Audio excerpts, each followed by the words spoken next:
After starting rather strongly with the adventure of the Great Departure, the second case, the adventure of the Unbreakable Speckled Band, takes us out of Japan and into the ocean on the SS Burya, where Asogi and Susato are traveling to the Great British Empire as a lawyer and assistant pair to study law.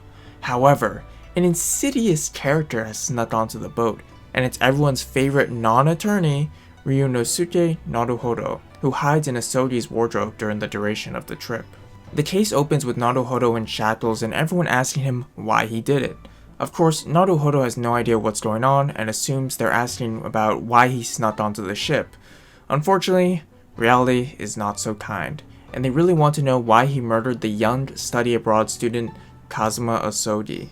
Unfortunately, Asogi has to die for the sake of the narrative. This isn't Kazuma Asogi, Ace Attorney, so the game needs to contrive a way for Naruhodo to take the reins of the game, and it is imperative that Asogi die before they land in Britain, but after they've left Japan. Naruhodo needs an excuse to leave Japan and also a reason to become a lawyer, and this case attempts to do just that.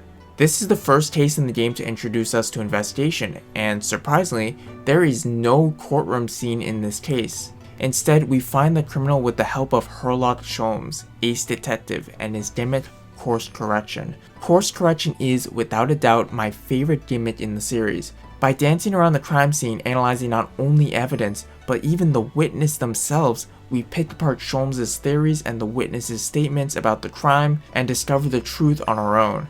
It's extremely well executed and brings the crime scene to life. Speaking of Sherlock Holmes, let's talk a bit more about him. He's a very interesting character because at first glance he seems like a complete idiot. His conclusions don't make much sense, and he's totally unlike how he is portrayed in the novels. However, I also think that's the point. He's a character that is so close to the truth, and his logic makes sense to an extent, but because he misinterprets the small things, it leads to the craziest conclusions. It's almost like Sholmes is missing his Wilson, a second pair of eyes to set him straight. In this case, and in many cases to come, Naruhodo will be that grounding force in Sholmes' detective escapades.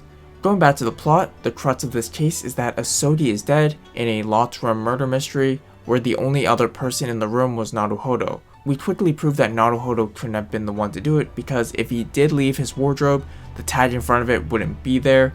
So we convince an oddly familiar sailor to let us investigate outside the room. We end up hearing a loud scream while we're in the hallway, and we investigate the room next to us, which gives us our first taste in course correction. Again, it's such a good mechanic, and it leads us to the conclusion that the big bearded Russian fellow is actually a 15-year-old ballerina named Nikolina Pavlova who escaped Shanghai and is fleeing to America. After we return to our cabin, we find our friendly detective Sailorman actually got whooped by the captain for letting us investigate. Ouch. When we sneak out and investigate Pavlova's cabin again, the ship comes to a halt. And not only do the books and statue tilt over, similar to how it looks in Asogi's room, but the door locks on its own due to the balance of the ship being shifted. Putting all the clues together, we find out that Asogi's death wasn't an accident per se, but a big confusion gone completely awry. When Pavlova chases after her cat into Asogi's room, then thinks he was going to call his detective friend, but he was really just going to talk to Naruhodo. Yeah. There are quite a few details with this case that I'm skimming over, but this case boils down to a misunderstanding leading to a murder or manslaughter depending on how you look at it. Personally, I'm not a fan of this case. While I find some enjoyment dancing around the room with Sholmes, none of the characters are particularly fun to talk to. Everyone feels like they have a singular character trait and that's it. It's not just exhausting going through this case, it's boring. And it's not that long of a case either, but it feels like it just drags on. And when it's finally over, it's not that satisfying. Case 2's greatest strength is that feeling of isolation it creates. You're on a ship with no friends, no one to trust, and no path in life. And that's truly horrifying.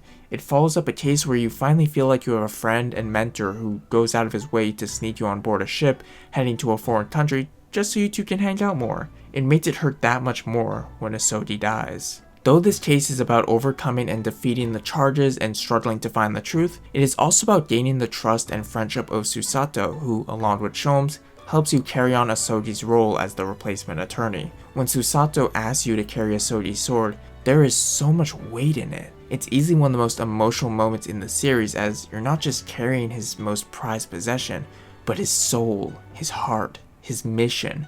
I want to be clear, the adventure of the Unbreakable Speckled Band is not a horrible case. It's just the weakest case in the duology for me. The mystery is not that compelling, I generally don't like the characters, and the setting is fairly bland. However, the next case, I can't wait to talk about it. It's gonna be a good one. Thank you for watching this video. If you enjoyed this kind of content, consider subscribing to the channel. If you have any comments or questions, feel free to leave them down below. And I'll see you in the next one.